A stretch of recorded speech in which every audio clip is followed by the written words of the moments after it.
her handle is so good.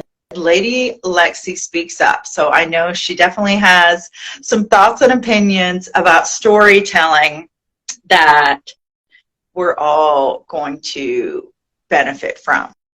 Oh, well, thank you, Rachel. That's so nice. You're welcome. Oh, I almost wore a star shirt today. Is that a filter or is it on your face? It's gorgeous. This is actually a filter, but I'm going to get it tattooed on my face. I just don't know if it's going to be everything or partly.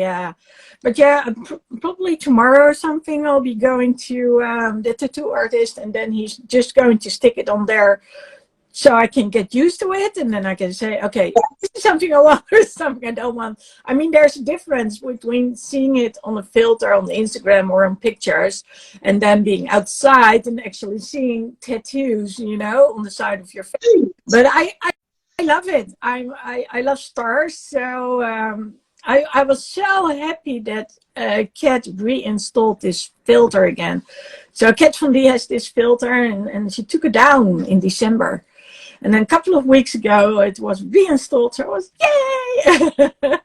I have not used this filter, but I want to in the future because it's amazing. Well, you can see, I like stars. So here are stars. There are stars. Stars over here. Too. Oh my goodness. Yeah. I have some, but they're on that side of the room, and I don't want to move my phone because then, well, no, I'll do a little, since we're doing our star showing off, let's see here, maybe I'll flip it. So I have stars on that wall, silver stars. Yeah. And then my printer was a boring black, and I was reading this book about joy, so I added, you maybe can't tell, but those are colored star stickers all over my printer. Oh, cool, cool. So what do stars mean to you? What do they mean to me? Well, my mom's name was Star. She's now passed on the other side. And she was not named Star at birth. Her birth name was Barry. However, when she was, I think in her late 20s or early 30s, she changed her name to Star. And ironically, her parents said, well, we thought about naming you Star, but that just felt too out there, so they did it. But so funny. Yes. So my mom name was Star, and every time I meet someone named Star, it makes me feel good. And my middle name is Astra, which is like the root that, you know, astronomy, astrology, all of those relate to. So I feel like I have a little bit of that in me as well. Oh, cool. Yes. Sounds good. What? Yeah. How about, do you want to share what they mean to you besides being immersed in them and loving them? Well, there's a story behind the tattoos and stars, but stars, I don't know, I always just love them, and I think it also has to do with the whole dreaming aspect. Yes. The stars I actually had tattooed on my wrist and on here, especially this one. Yes. So, very special meaning, especially the dark blue one. So dark blue, midnight. This one represents me, and this one represents lavender. Hence purple. So I got to, my first tattoo was actually the one of the stars. I'm still not sure whether it was this one or that one. I suppose this one, because it only has two stars, this one. I had a very long discussion actually with a colleague of Midnight. Midnight was a singer when he was still alive in a band, and his colleague and I went back and forth about religion and other stuff. I have to say I learned a lot from the guy, and he actually got me deconverted. So at some point something happened, and so first of all he made me feel alive, which was weird, in the sense that it was like I could actually connect to my emotions again. So I mind that it was going back and forth pretty harsh at times because it something changed. Yeah. But at that point, I felt like, hey, you know, something went on, and I was like, okay, I can either go to hurt myself because I felt, I needed to get my frustrations out. Yeah. Or instead, I decided to go to a tattoo shop, and that's how I got the first. If memory serves right, and I'm not entirely sure the ones on the other wrist were exactly the same, put on there for the same reason. And these actually were kind of similar, but that was not with that one person, but with another person who actually knew Midnight pretty up close and personal. And I was so disappointed. I was, you know, I felt left behind. So we had a very intense relationship. It was someone who brought me close to the whole thing of going back to recording videos and recording pictures and all that stuff, recording audio. And then all of a sudden it was no. And it was like, what? And it was no. No. I a lot of problems handling that. I was in the US at the time, in Phoenix. So I went to a shop in Phoenix, and they did such an awesome job creating those tattoos. And now the cool thing is that just recently, this was... Ooh, I love that. You can see the colors over here.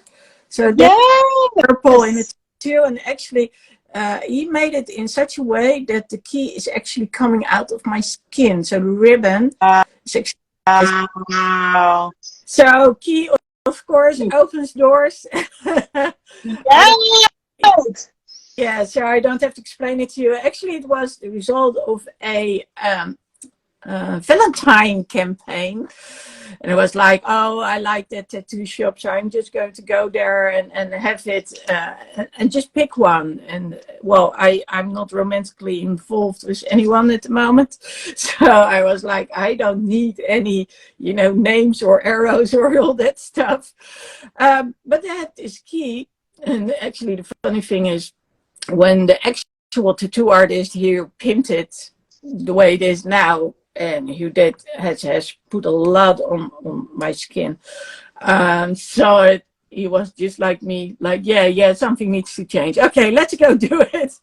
And which color do you want? I said, well, I would like the blue and the purple. So that's what he wrote on, what he put on there. So now I have to add a little something to the story. So this one. Ooh, that's beautiful. Yeah. So when he colored this one, I asked him to put this one on there. So I use it as what I call a virtual accountability partner. So, so the virtual accountability partner comes from, it's hard to get an actual accountability partner. Either they don't do the same things that you want them to do. They don't hold you accountable. There's always something. So at some point, I invented the term virtual accountability partner. So basically, it's a non-existing virtual accountability partner. I have it's not an actual photoshopped picture, but I changed it on my phone, on the background of my phone, from an actor. Here can be like really... So yeah, that works for me because it's like, okay, have you still not done what you said you were going to do? You know, sort of like those things. And I bought this bracelet over here, which is, by the way, made by the last factory which produces ship rope. So wow. Ropes for ships out there. I actually had this engraved on here. So now I can see that a little bit. Oh, cool. And so there are 4 kinds of letter types that you can use for engraving. And I looked at that one. And so I wanted it on my hand. So at first one said, no, you shouldn't do it. And then of course, my favorite tattooer, said, yeah, you can do it. I And love that. I showed it, and the one thing that I thought as well was the girlfriend back then from Midnight. Of course, he died. So, yeah, what do you call yourself after that? After what happens?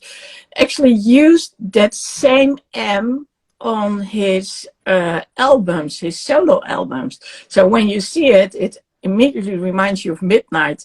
So that was actually kind of cool to look at it. So That's really cool. there's a whole meaning behind it. There are Oh, wonderful.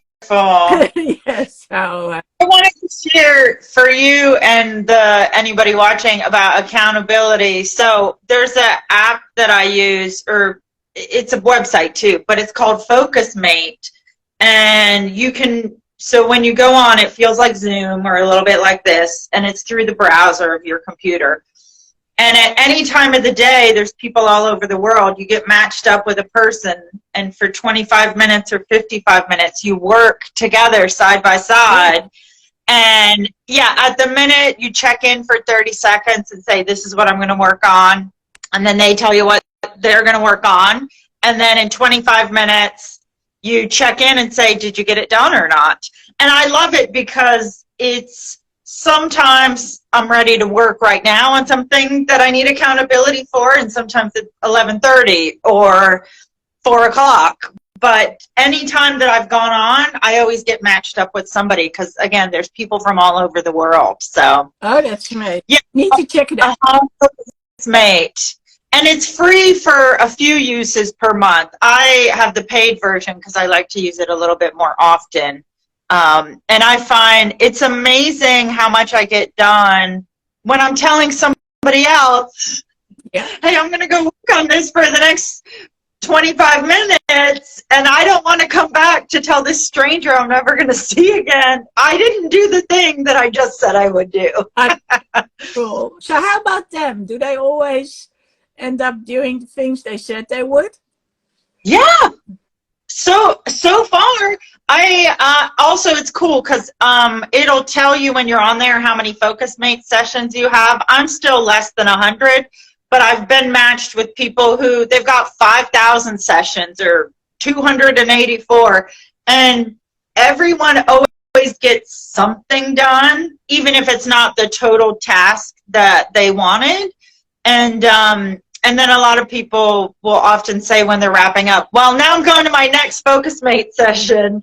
And so some people I know who work from home, they just book their whole day of sessions to check in with somebody and have accountability. Oh, that sounds so good. Sounds so good. Well, I'm going to check it out. So my goal is to actually write a little something about the whole virtual accountability partner, make it sort of my... Yeah. I know people love it, and a lot of people say you need to do something with it because, well, it's actually really my thing. So yes, I love that you did that because you made it work for you. That's so wonderful. Yeah, and the thing with the hand is, you know, back as a kid, when I needed to remember things, I would get a pencil and just write it down on my hands. So that's what. So I was, is this not a little bit too much? But the funny thing is, he actually put stars around it. Oh, that's cool. I see the stars. Yes. He just did it. I said, just make it the way you want it to be, because I know he likes to make a work of art. So here, you can only see there's a, so this is a toy train. And only here is a cat paw. There, yeah. That's the name of my mom. There's a drawing, what do you call it? A doll for drawing. Model, the models that you can, yes. I can show you. Are you an artist? Is that why? Yes, I know that. Actually, and she put a little face on it. I didn't notice until she actually had passed away that she put a face on it. Oh, really cute. And yes, I am. And so here are the dates that they passed away. So my dad passed away February 12th, 2012. And my, sorry, 2001? No, 2012. I'm getting confused right now. Yeah, 12/02/2012. Yeah. And my mom passed away February 1st, 2021. So it's all 1 2 zeros, which is very, yeah, special, I suppose. So he designed it. So there's watercolor. The colors represent watercolor. And when I saw that, I said, oh, can you then use this one and have it hold a brush? So a painting brush. So you did. So that's actually kind of cool. And yes, I went to the Academy of Arts and I play music. So yeah. So Wonderful. So I'm kind of curious. You said you like the Lady Lexi Speaks Up, especially the Speaks Up part. So what do you like about it? I like that. To me, and maybe this goes to your background in the arts and all that. To me, it feels like immediately when you come in the room, you're like, here I am, and I'm speaking up, and center stage feeling. And so it's, I already feel when I see that, I think, okay, get ready to pay attention. Well, I don't know if you noticed, recently when I was talking to Terry Thompson, we got to talk, and for a while we've been searching for the right name for my website. So ladylexi.com has been used by someone else who doesn't use it actually. It just refers to a Facebook page. And then, so Lady Lexi Speaks Up is actually quite long. So then I said, you know what? Lady Lexi says, Simon says, and he listened to it. Lady Lexi says, yeah, I like that. It's bold, it's cheeky. And so there's a certain attitude to it. But that's me, you know, when I'm coaching people, I can be very passionate, but I can also be like, okay, you need to go do it. So if you want people to step up, you need to challenge them too. So, and I thought, well, I actually like the idea of Lady Lexi Says. So I don't know if you've seen it. I'm still, you know, experimenting a little bit with it. So now that we're talking, I'm kind of curious what you think about the idea of LadyLexiSays.com. Start speak out now, you know, things like that, but post on Instagram. You know, so, well, I have two different feelings or thoughts. So one is, there's a part of me that, because I'm familiar with Lady Lexi Speaks Up, I want to say, well, I like that one because I already know it. So there's a familiarity there. So that's one thing. Because to me then, when I think about shifting to Lady Lexi Says, I'm like, but I already like Speaks Up. So that might be something for you to think about too, because I know with online presence, if and when we change names, then everybody has to come along. And even though it's a silly thing of like, why am I more attached to one than another? It's that familiarity of the one I already know feels comfortable. So that's one part, one piece. And the other thing I'm thinking about though, which is maybe less personal but more strategic, is there's a different sense of the outcome that I get from each one. Lady Lexi Speaks Up to me feels in a way of more like you're a speaker and I'm listening to you and you're the go-to for whatever I want to hear about. Whereas perhaps it sounds like Lady Lexi Says to me feels a little bit more personally engaging, more like a coach of, well, my coach says this, so now I'm going to go do it. So I don't know if you can, if you're picking up on, to me it feels like a difference of outcome in terms of how you're presenting yourself. And so in your shoes, I would just think, well, which one is more aligned with, do you want to be speaking and just having the people listen and absorb the words, and or is it more that they're repeating what you say and they're using it in real time, and it's more of that coaching feeling? And maybe it still is on stage, but it's more of the coach is getting you to do that. To me, that's more what the says feels like. And speaks up, to me, I just feel this whole center stage speaker, a little bit more removed from people, whereas says feels more one-to-one, or it just feels a little bit more intimate than speaks up. Okay, well, that's a good one. I'll keep that in mind. And yes, the first thing you said, I actually thought about it, like, okay, people now already know me as Lady Lex Speaks Up. So Facebook still requires me to use what's the one, Lady Lexi's Live on the Road. So and Evan said, yeah, it feels more like a travel blog. And of course, I do talk a lot about traveling, because when do I have to speak up? Every time I go outside and I start traveling, whether it's walking or while walking. Sometimes, yeah, no. If I'm walking next to other people, I always need to tell them to slow down. But when I go abroad, especially, or when I take a train or go on a flight, I need assistance. So I always need to speak up. So and hence it's traveling, but also speaks up. So my goal is to inspire people. So I love the group coaching. I love the one-on-one. But the LadyLexiSpeaksUp.com, that's the question, of course. Is that not too long? Or is LadyLexiSays.com a better one when it comes to compact, easily memorable? Because that's the whole thing.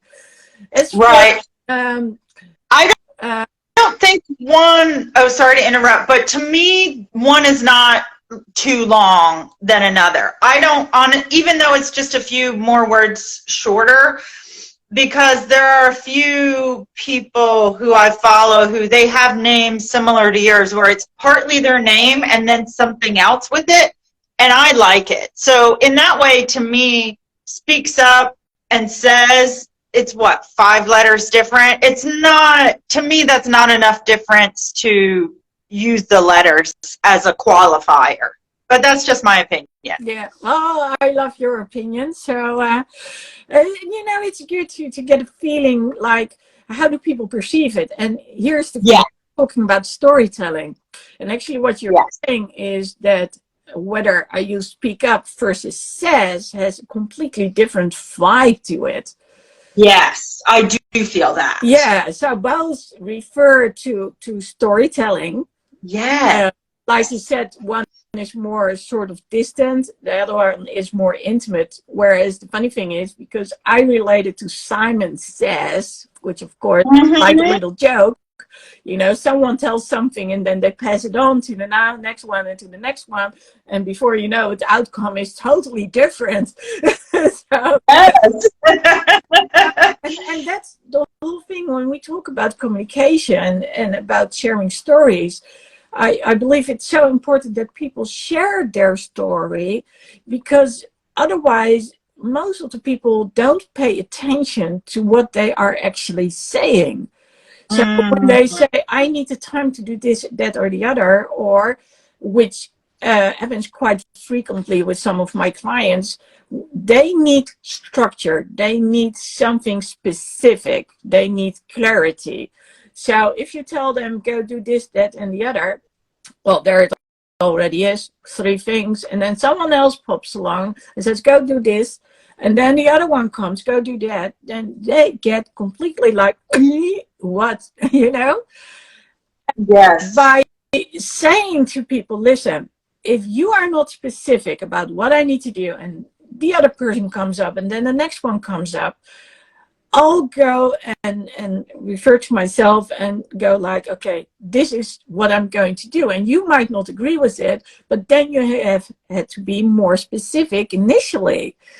And that's the whole thing when it comes to storytelling. When you explain to them, for instance, like, I can only absorb so much.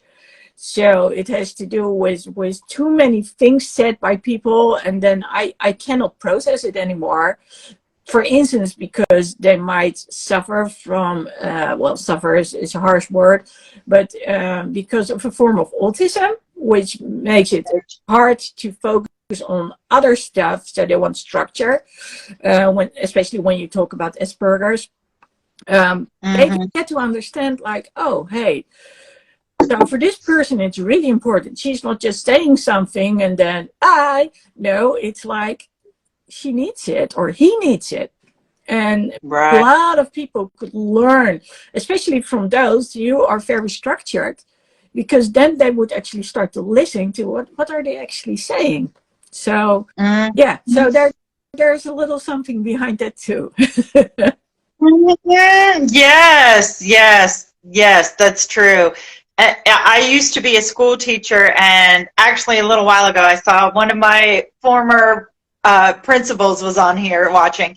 So when I was a teacher, you're presenting to the whole class, and you're presenting to many people with different prior knowledge of what you're talking about, interest, and in a short period of time you're trying to convey a concept that in one way or another they're all going to understand, get on board, and all of that. And so it's interesting. I actually like to play around with and still do, what are different ways I can say the same thing, and that maybe it'll connect to people differently. And also, though, on the downside, teaching, you're trying to reach as many people as possible with it, but it feels that online, actually getting more specific is more helpful, because, as you say, it provides that structure so people can attach to it more. And so even though I bring all of this experience from teaching into what I'm doing now, the presentation of it, yes, but in terms of the framing and structure of it, I've had to reteach myself. I'm still reteaching myself how to make it specific for a certain person, not try and make it good for everyone, because it's a different setting.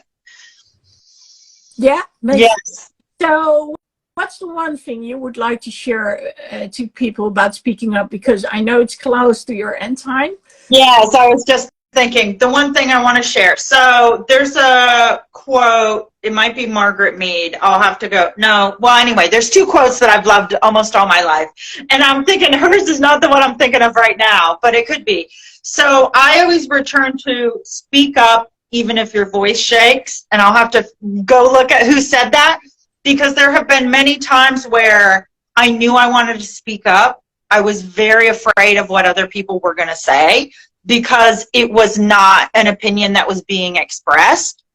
And every time that I have done that, even, and I am also saying, in those moments when I was speaking up, my voice wavered, or it was cracking, and I was feeling, oh, everyone's hearing my voice cracking and wavering, and I felt so nervous. However, afterwards, other people came up to me and said, I wanted to say that, or I was hoping someone would say something. So one day, for example, I was in a music class for babies. So I was there with my son.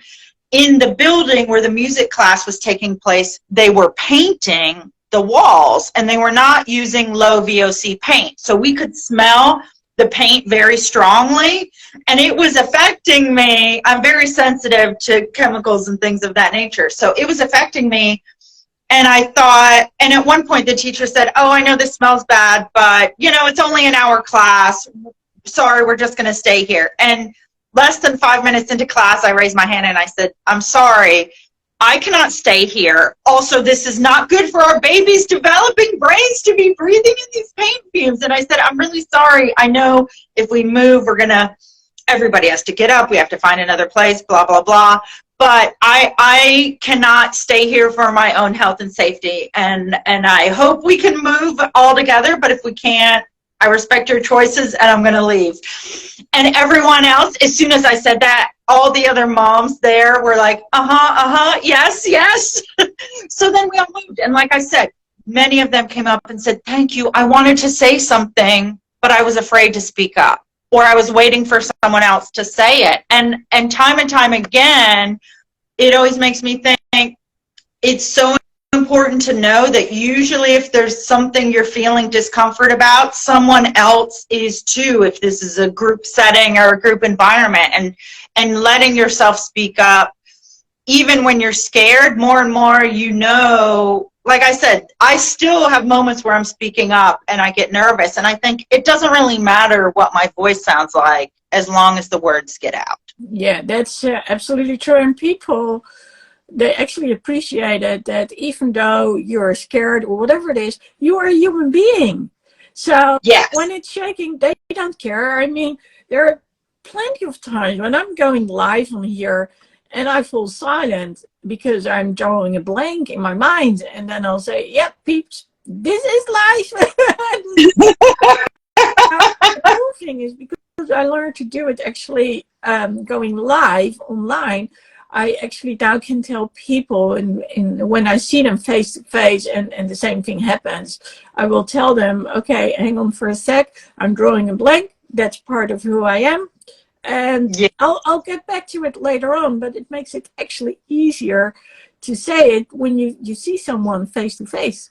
So Yes, I love that. And I want to highlight, because sometimes when we're in these moments, if the silence feels awkward, just saying, admitting, I'm drawing a blank. It's okay. We all do that. So it's fine to say that. And no one is going to be like, how could she draw a blank when she was going, you know, everyone understands, and it gives everyone else room to be honest and show up as themselves too. yeah, that's so cool. Well, thank you so much for Thank doing live with you. me. I have to say, we of course never really met one-on-one before. I love your vibrant personality. I Aww. with you. So whenever you have the time, let's do it again, because I know there's so much you would like to share and could share. Yes. So thank you so much. So if people want to connect with you, what do they do? Yes. So here on Instagram is good. I also have a YouTube channel, and my website is rachelstrivelli.com. I'm on TikTok too, but any of those places people can connect with me, and I send out a weekly newsletter that has something inspiring and or something to take action on and give a new perspective. So I send out weekly emails. So if people want that, and it also, you get to hear about when I'm doing a free class. I'm getting ready to do some free ones. I'm looking at the time because I have to go in a second I have Spanish class right after this. In May, I'm going to do a couple of free workshops on writing and using your voice, and it's going to be really exciting. So I think if that interests anyone listening, then you should definitely reach out. Yeah, well, if you go to my bio, I assume you've got a link in your bio too. So yes, I do. Put it upstairs. Yes, right.